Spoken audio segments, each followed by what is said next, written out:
강남과 동탄을 18분 만에 이동할 수 있는 수도권 지하 광역 급행철도가 확정되는 등 화성시 교통망에 새로운 혁명을 가져올 것으로 보입니다. 기업에서 발생하는 고충과 애로사항을 화성시 기업 SOS 전담팀이 해결해가는 모습을 만나봅니다. 전 직원 공급 나눔 운동을 통해 이웃사랑을 실천하고 있는 기업체 TNX가 화제가 되고 있습니다. 목장 체험과 낙농 체험 등 다양한 체험거리가 가득한 진주 목장이 인기를 끌고 있습니다. 시민 여러분 안녕하십니까?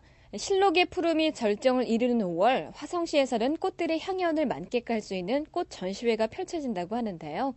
형형색색 펼쳐지는 아름다운 꽃들과의 만남 계획해보시면 어떨까요? 시정뉴스 첫 소식입니다.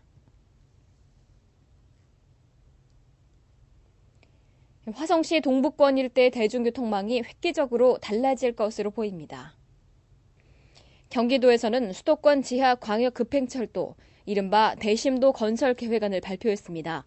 지하 40m 아래 땅속에 운행되는 대심도 철도 GTX는 모두 3개 노선으로 고양 킨텍스에서 동탄 신도시, 의정부에서 군포 금정, 청량리에서 인천 송도를 연결하는 145.5km 구간입니다.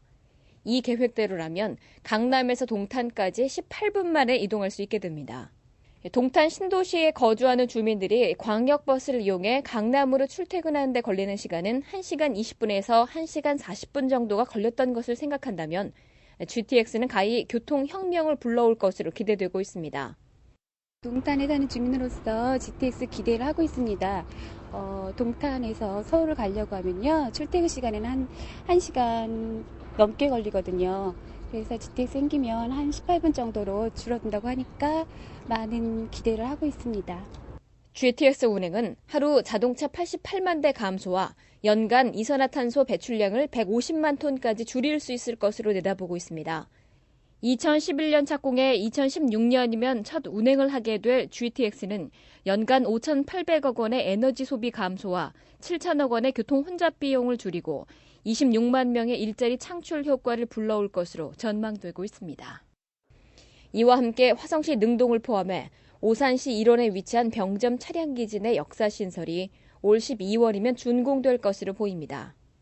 병점 차량기지 역사는 미국발 경제 상황과 침체된 경제적 여건으로 총 공사비 340억 원 중 130억 원을 확보하지 못해 역사 준공에 난항을 겪어왔습니다.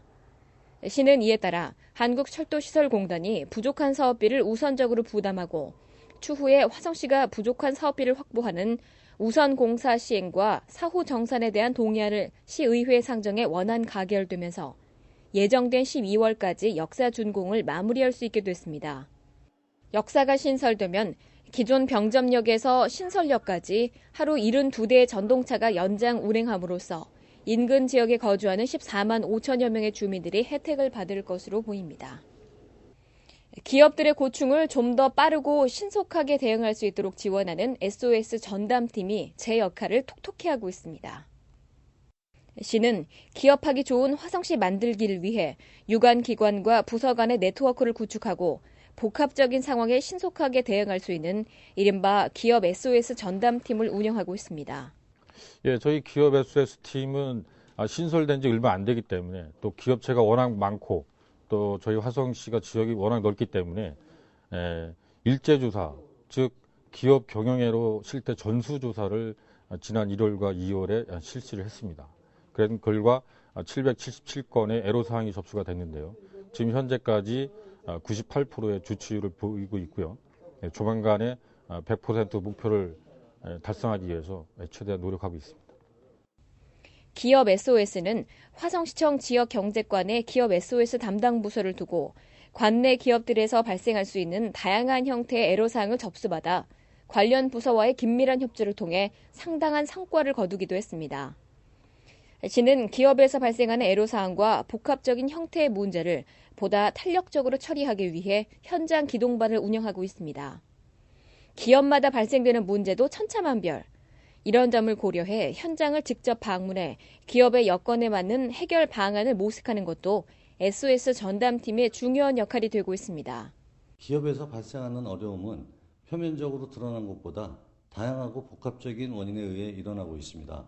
기업 SOS 전담팀인 이러한 부분을 해결하기 위해 현장을 직접 방문해 발생된 문제점을 해결하기 위해 다양한 방안을 모색하고 해결해 준다는 점은 기업 입장에서 큰 도움이 된다고 생각하고 있습니다.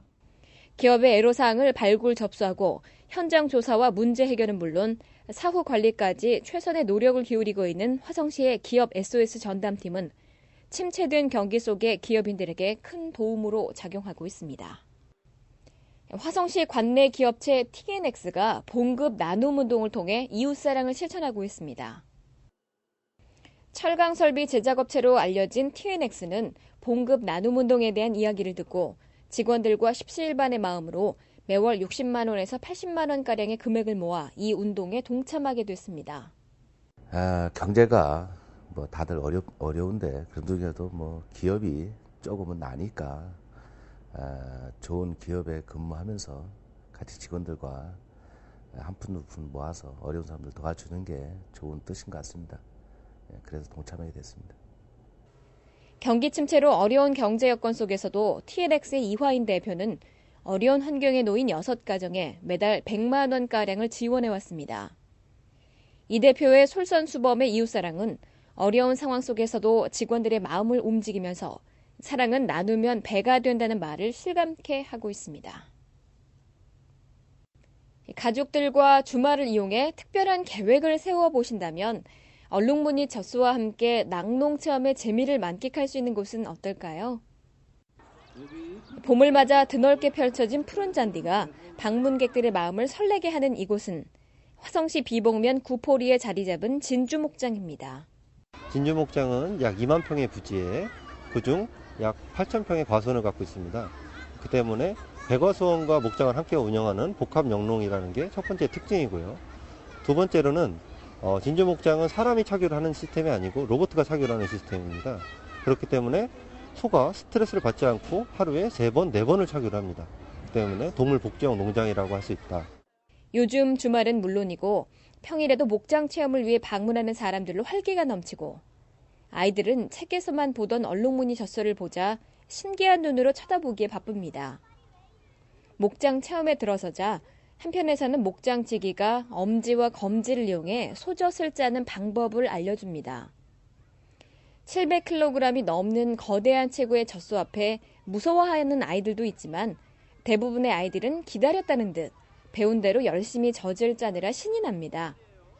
이렇게 갓 짜낸 우유를 목장에 있는 아기 젖소들에게 직접 먹여볼 수 있는 체험은 색다른 재미로 다가옵니다.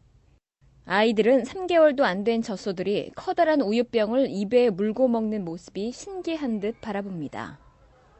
아기 젖소뿐만 아니라 어미 젖소들이 주로 먹는 건초를 직접 줘보는 시간도 이곳 목장 체험에서의 즐거움을 더해줍니다. 진주 목장에서는 이와 함께 아이스크림 만들기와 치즈 만들기 등 낙농 체험도 경험해 볼 수 있습니다. 그래서 젖소에 대해서 한번 만져보고 송아지도 한번 느껴보고 그래서 동물과 교감을 하는 체험입니다. 저희 목장은. 그렇기 때문에 저희는 단순히 체험해서 끝나는 게 아니라 교육적인 목적까지 가고 있습니다. 그래서 사람들이 동물과 교감을 하면서 서로 느끼기 때문에 상당히 좋아합니다.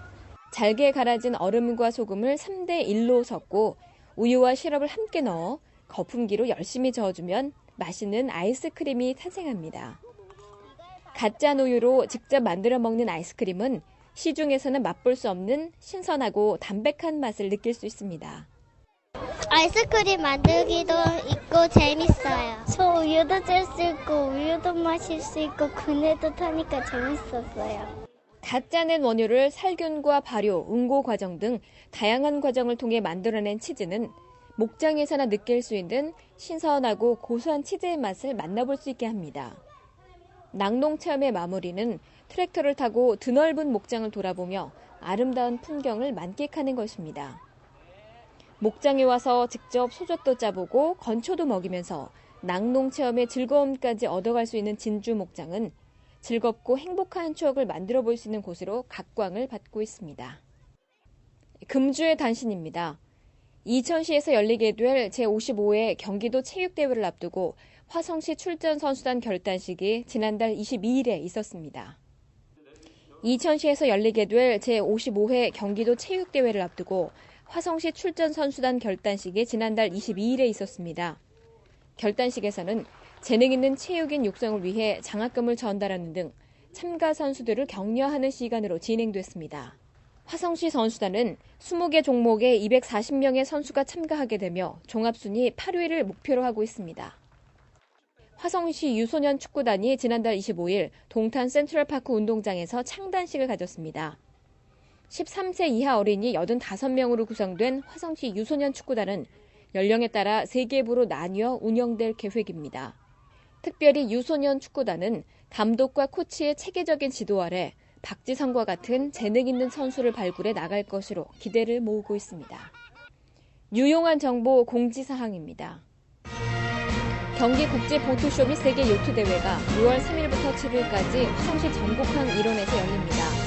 주요 행사로는 첫째 날 6월 3일에 조용필 콘서트가 펼쳐지며 각종 해양 레저 체험을 경험해볼 수 있는 해양전시와 요트 및 보트 관람이 가능한 육상전시 등 다양한 볼거리가 제공될 계획입니다. 시민 여러분의 많은 관심과 참여 바라며 기타 자세한 사항은 화성시청 관광해양과로 문의하시기 바랍니다. 우리꽃 식물원에서 해설자로 활동하게 될 자원봉사자 교육생을 모집합니다. 교육 내용으로는 이론과 현장 실습, 우수식물원 견학 등으로 이루어지게 되며 접수는 5월 8일까지 받게 됩니다. 신청은 방문 또는 팩스, 이메일을 통해 가능하며 기타 자세한 사항은 농업기술센터로 문의하시면 됩니다. 어린이들이 김치 만드는 제조 과정을 직접 보고 체험할 수 있는 김치 문화체험 교실이 5월 13일부터 15일까지 남양 수라청에서 열립니다.